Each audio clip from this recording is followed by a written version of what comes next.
Sip, sip.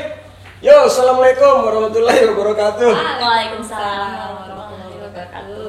Pagi ini saya menghadirkan dua cewek cantik, oke, untuk menemani kita. Yang pertama, namanya Mbak Lia. Mbak Lia ini dosen senior, wes, masih cantik ya. Dan yang kedua, salah satu mahasiswa baru tahun 2019 di S1 Pertambangan, ya, namanya Kamelia. Oke, Kamelia. Pagi ini kita mau bahas tentang bagaimana tipsnya sebaiknya gitu ya, khususnya siswa-siswa kelas 3 SMA dalam memilih universitas.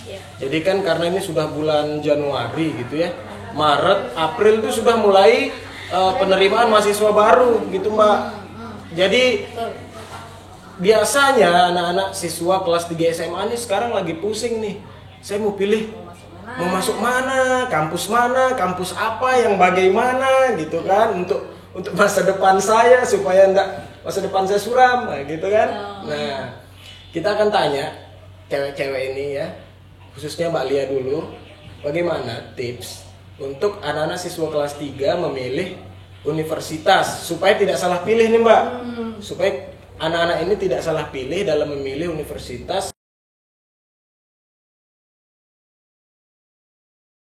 Kita dengarkan, jadi apa aja nih tips yang diberikan oleh Mbak Lia terkait tips-tips memilih universitas. Oke Mbak Lia, gimana nih jadinya? Yang apa sih? Nih ya? Iya, yang lagi dilema, apa sih sebenarnya tipsnya? Aduh, saya ini galau mau pilih kampus apa sih gitu ya. Jadi gimana sih tipsnya ini Mbak Lia? Oke, kalau kita mau berbicara tips sebenarnya sih itu tergantung dari diri kita sendiri sih ya. Tapi ini hanya sekedar masukan lah ya. Yang pertama yang pasti itu adalah kita harus lihat reputasinya universitas itu dulu. Oke, reputasi dalam arti akreditasi. Oh, tentu saja. Oke, siap. Jadi kalau misalnya kita mau memilih universitas, kan nama baiknya dulu nih yang kita lihat nih. Nggak mesti harus besarnya bagaimana universitas itu ya kan. Atau misalnya gedungnya besarnya kayak apa gitu. Ya kan? Tapi reputasinya dalam arti akreditasinya tidak baik. Karena apa? Akreditasi ini paling penting juga, ya kan? Kenapa disebut paling pertama ya paling penting? Karena apa? Nanti ketika bekerja nih, ketika pas setelah selesai masa studi kita kuliah kan nyari kerja, ya kan? Kebanyakan orang Indonesia itu pasti pengennya jadi PNS, ya kan? Nah, PNS itu pasti kebanyakan milihnya yang reputasi atau akreditasinya dari universitas adalah A atau B. Kan terutama program studinya, jadi tidak mungkin akan memilih yang di bawah itu. Siap. Kan? Akreditasi. Akreditasi itu yang pertama. Yang kedua, daya tampung. Daya tampung itu apa maksudnya, ember? Ember. Ember Kamelia kan? Tadi cerita-cerita nih sama Kamelia nih, ya kan? Jadi nyari di ITB ternyata daya tampungnya luar biasa, yang daftarnya sekian ribu, tapi daya tampungnya cuma 42 ya? Nah, 42.000. 42 kursi. Oh, yang jurusan itu. Jadi yang perlu kita lihat itu adalah daya tampung dari universitas itu bagaimana. Betul. Jadi kuota mahasiswa yang harus masuk itu bagaimana. Jangan hanya istilahnya kita memilih universitas tapi kita tidak tahu daya tampungnya dia seberapa. Takutnya nanti kita masuk di situ, kita tidak masuk di dalam kuota itu, akhirnya kita bisa kecewa gitu. Yang ketiga, searching dulu. Searching dulu ya. Riset lah. Cari-cari lah. Apa yang dicari itu Mbak? Jadi di Google gitu ya. Apapun medianya, entah itu media online ya kan, atau misalnya media cetak, atau mungkin seperti Kamelia yang dapat informasi dari keluarga, kemudian dari teman-teman terdekat, dari orang-orang dekat ya kan. Nah, informasi segala macam lah yang bisa kita dapat. Kita riset dulu program studi apa sih yang kita mau tuju tuh, bagaimana sih backgroundnya gitu. Universitas yang mau kita tuju tuh bagaimana sih backgroundnya. Berarti berarti siswa ini harus mengenal minatnya dia ya. Ya tentu. Nah ini setelahnya. Nah gimana? Jadi setelah searching informasi harus tahu dulu latar belakang program studi yang mau kita tuju. Tapi kita lihat dulu minat kita bagaimana, passion kita kemana. Gitu. Iya Betul. Yang nyambung juga kemana, jurusannya apa gitu. Nggak boleh salah pilih, ikut temen kan banyak. Iya, benar itu. Kan? Kita pengennya kemana dulu gitu loh. Jangan ikut-ikutan teman gitu kan. Itu lebih penting lagi. Lebih penting lagi ya. Berarti mungkin kasus dari teman-temannya Kamelia ini seperti yang dia bilang tadi ya, mungkin banyak yang ikut-ikutan teman gitu ya. Gimana Sini, iya, bener kayak di SMA kayak diskusi, ayo kita kesini dong, tanpa kita sadar bahwa itu bukan minat kita gitu, cuma ikutan aja, biar ada temen kelas.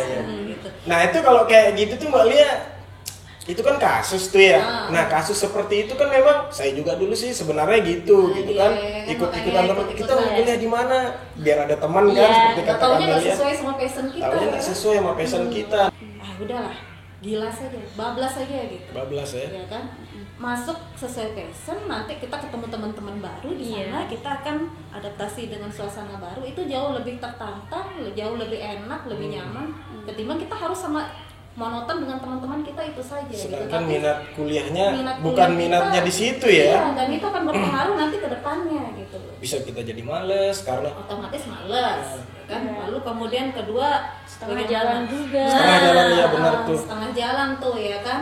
Nah, bisa jadi setengah jalan mungkin iya, tapi ada lagi satu tambahan nih. Ini yang trendy nih di zaman saya dulu. Trendinya zaman saya. Kalau zamannya Kamelia mungkin udah enggak ya. Berarti bukan trendy dong namanya. Udah.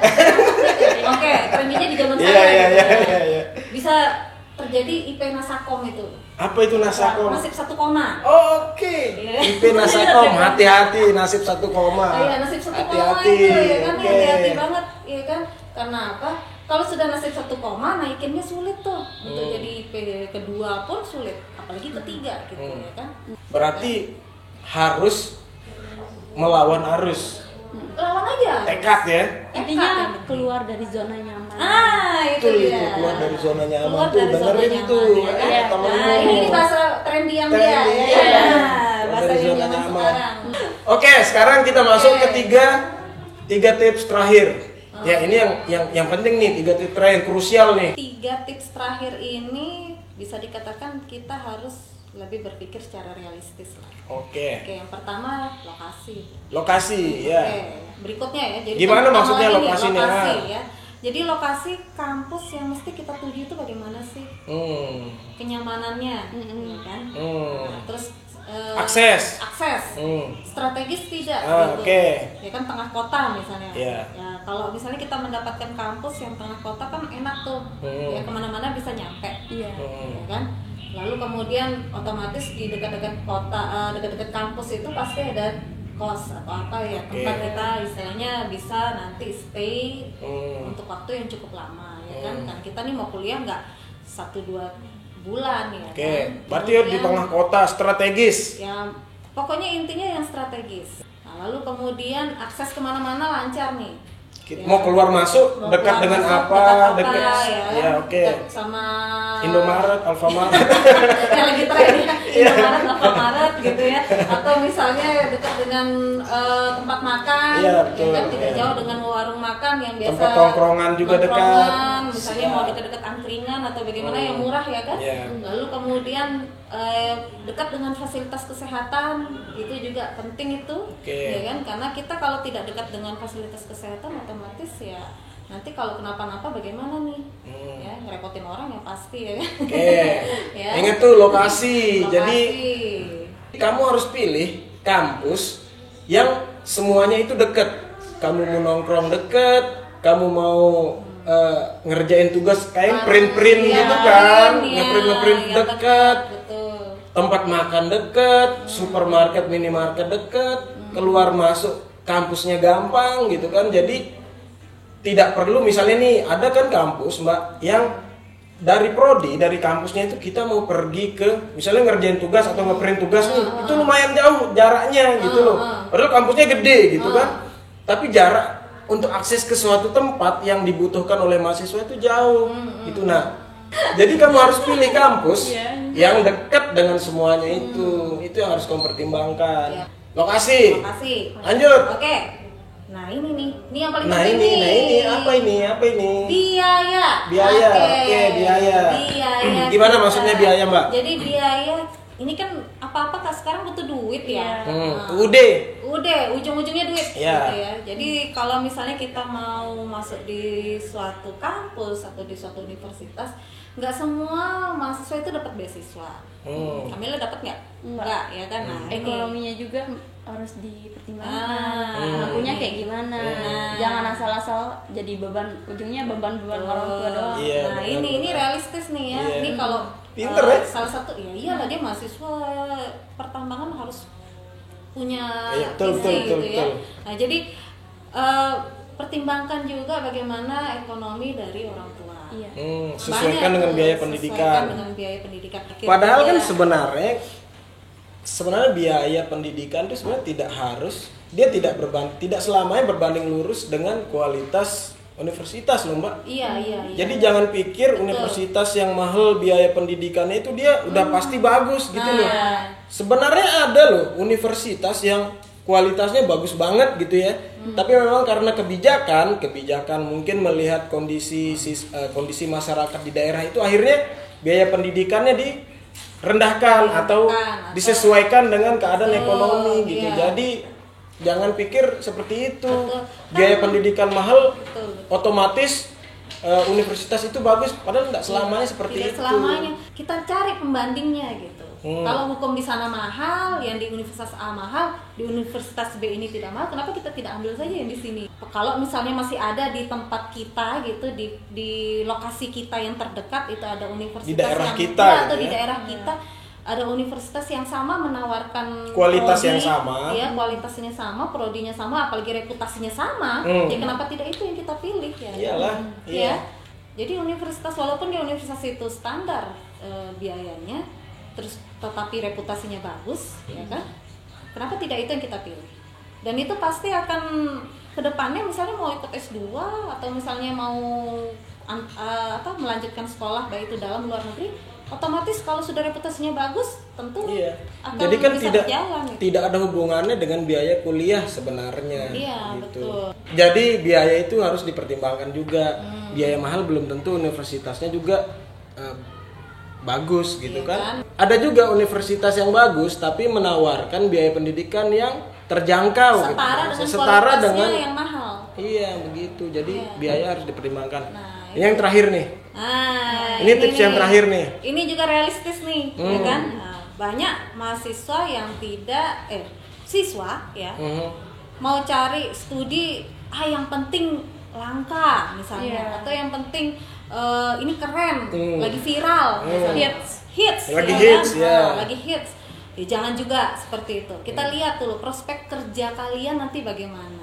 Oke, jadi harus dilihat tuh prospek kerjanya. Jadi universitas itu mempunyai program studi yang memiliki prospek kerja buat kamu gitu loh. Jadi menjanjikan bagaimana sih nanti outputnya kita ke depannya gitu loh. Kita ini belajar, realistis bisa berpikir.